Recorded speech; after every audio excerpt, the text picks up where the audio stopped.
This very simple cottage is a great subject for beginners or for starting to understand the process of drawing freehand. Now, I'm drawing in ink, a 0.3mm pen, so I can't erase any lines or mark I make.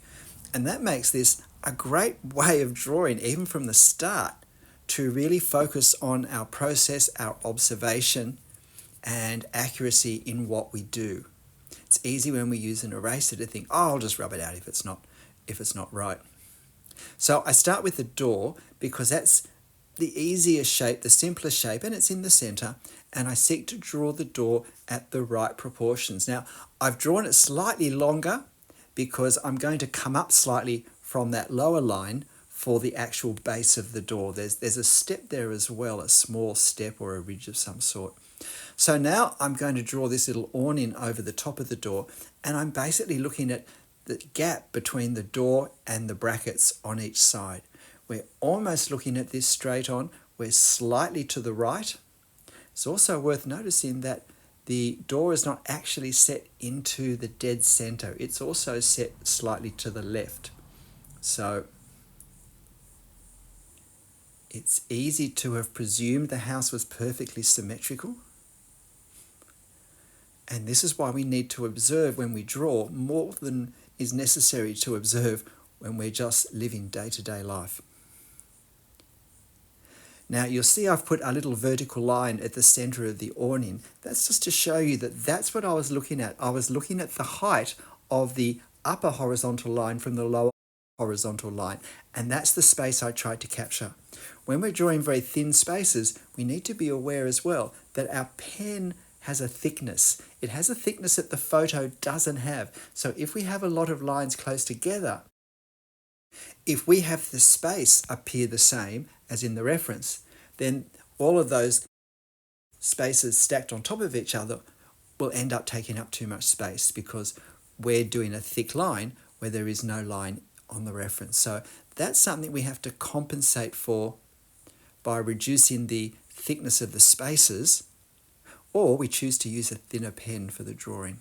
Now I'm trying to position these two windows, and at first I'm noticing that the top lines up with the top of the little porch, the little overhang above the door, and I'm also looking at the gap between the window and the door on both sides, and I notice that on the right hand side, in fact, it's wider. And doing things such as drawing lines on our reference is great. I think at any stage of drawing, I still do it, but particularly when we're learning, because it helps us just to focus. It engages another sense into our observation. And that I think is very helpful. Now you might notice my right-hand window is just a little bit too low. And I didn't notice it at this point, and I'd actually drawn a lot of the window in. But because the area behind the glass is dark on this right-hand window, and because I was drawing it that way, I was actually able to push the window a bit higher and use the hatching for the darkness to hide the lines that weren't quite in the right spot. When we draw directly in pen, very often we can make minor inaccuracies that we can correct. We shouldn't fret and worry until the drawing's finished, because most of the time we can at least overcome the impact of the error. Now, with the windows, notice I go from left to right because those horizontal bars on the windows line up, and so I like to do them all the way along. If there were 6 windows, I would have gone right the way across the 6 windows. So I probably would have started in the center window and gone left and then right. That way, our horizontal details that are meant to line up do line up. And looking at this now, I'm actually thinking, yes, our right-hand window also drops a little bit lower than the left-hand one. If I'd noticed that while I was still drawing, I'd have done an additional line under the left-hand one to bring it down slightly, and I'd put another line slightly above the one on the right to push it up slightly, and then it would have just appeared as a shadow under each of those ledges that comes out from the building. These are the tricks that we learn to use as we draw and as we get practice in drawing. So here now I'm trying to just push that window up a little bit, And now I have to overcome that heavy upper section, but fortunately I get to do the hatch in. If you're finding this interesting and helpful, please, why don't you hit the like button for me right now? And I'm using a 0.3 millimeter pen. Now we're going to add a bit of detail to this, what I call creating the effect of detail, once we finish. Now you'll notice I didn't start by trying to draw the rectangular box, and that's because it can be quite difficult to get the proportions correct. The relationship between the height and the width can be difficult, and if we don't get it right drawing with a pen, then when we try to add the details such as the windows and the doors, they don't fit properly. We either have to change the proportions of the windows and the door, or we have to end up with less space between the windows and the doors and the ends of the building, or too much space. So I find it is more accurate for me to work outwards, but to be paying very careful, very tight attention to the spacings and being careful I don't get width creep as I move along. And the only way to do that is to occasionally pull our viewing back and just have a look at it from a bit further away, because it can become very intense when we're drawing and often have our eyes relatively close to the paper. Notice how far back I'm holding my pencil. It is not helpful to hold our pen right down near the tips. Even if we do that when we're writing, we're not writing. We're not controlling the end of the pen with our fingers or even our wrists. We want to use our entire arm. So most of these movements predominantly happen from my shoulder, and even my elbow remains relatively locked, and certainly my wrist and my fingers do. Don't underestimate how important this is, and that it really is worth changing if you hold the pen right down close. It also means that our hand isn't covering what we're drawing or very close to where we're drawing. So it's much easier to get a more accurate sense of the immediate context if our hand is a bit further back. So now I'm trying to get this sort of darker horizontal band across. And you'll notice I'm not trying to do one long straight line, because this is going to be an area of darkness. So I'm going to do a number of lines to create it at some point a bit later.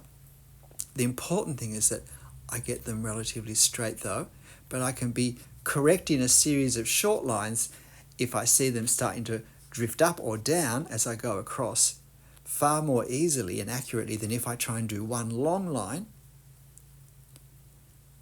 And now I'm doing these angles of the roof. So now I do the center. So I look to see where it aligns. As I said, the door is not in the center, and here's the proof. And that's the distance, that upper bit from the top of the guttering to the very top of the roof.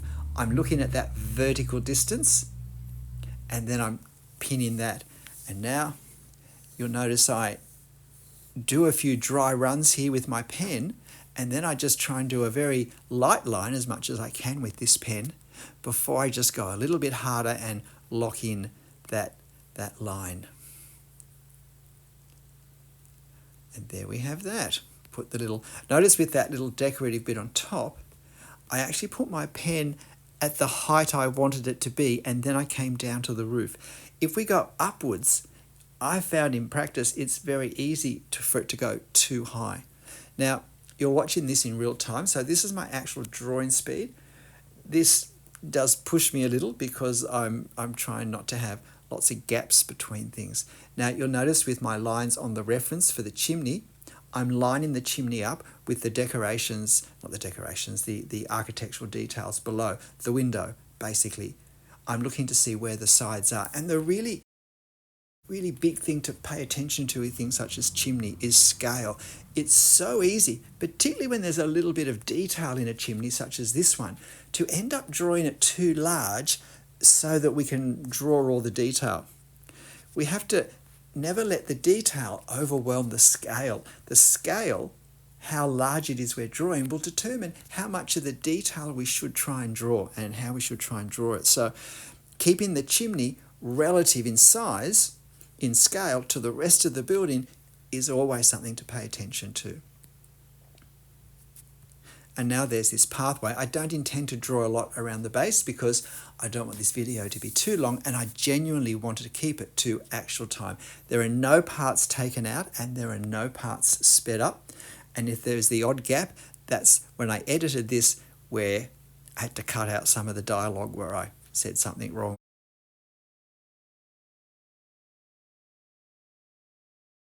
I haven't impacted the time. So you're also thinking time as well. So there's not much to add, just these two little vents down below.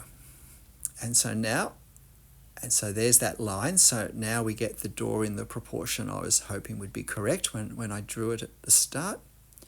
And I'm going to put these these structural panels on the way the door's been made. I'm going to use cross-hatching on the door to make it look a darker colour. But I still want the door to show through underneath, even if it's just slightly, because that's the effect we have in our reference. We can see that it's the door. It's not a black hole into a dark cave. And so what we're trying to do is, in our drawing, create the same sort of effects that we see in our reference.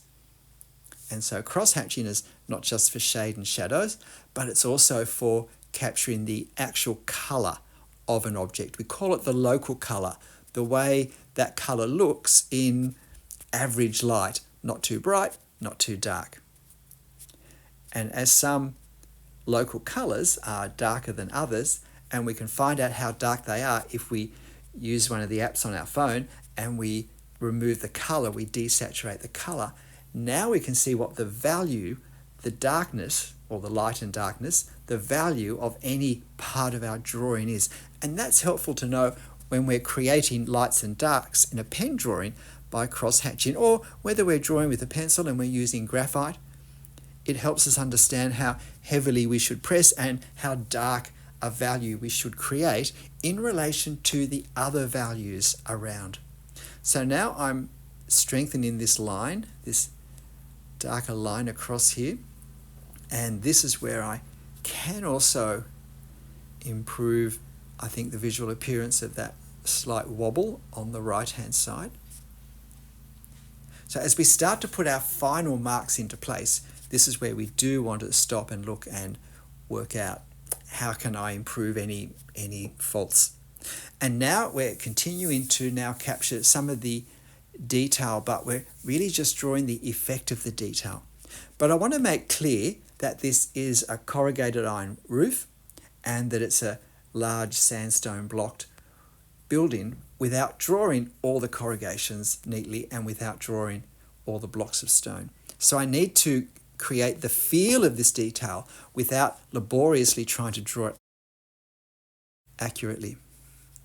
And notice that these corrugations, although they're straight down, where we look at them in the middle, they actually start to angle out as they move towards the side. And they angle out more towards the right-hand side because the center is off-centered to the window. No. And just some little dots at the top here to indicate in some places the shadows that are captured in the corrugations where it goes under the flashing on the edges. And now with the stonework, scale is important. I notice there are 5 courses of stone up the side of the building, up the side of the window, rather. And so that's approximately, as best I can, what I want to create. Now, I'm not going to draw all the stones, but I want it to feel like I have, and that it's accurate enough. What I have drawn is accurate enough that if it were spread over the whole drawing, it would actually work out. There's one line I've doubled up there because I didn't quite put it in the best place. So it's a real, I won't say trick, but I guess it's a bit of experience that leads us to decide how many lines will we do.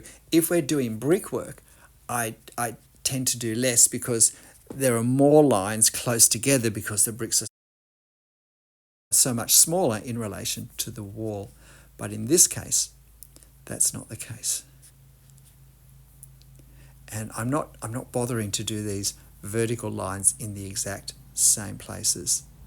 But what I particularly want to do is to avoid a real heavy outline of these bricks, where we have long continuous lines that go across, because that doesn't reflect the effect of the brickwork, of the stonework rather, on this house. We can see the lines, but they're not the most obvious thing. The overall wall is more visually obvious than the individual bricks or the effect of the brick line. So I want something that shows it and gives that rustic feel, but I don't want to have so many heavy continuous lines that's all we see.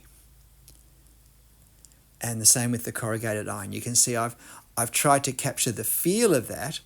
It's a little visually less obvious in the reference, but we can still get a sense of it. So I wanted there to be a sense of it in my drawing without the roof being a series of heavy black lines.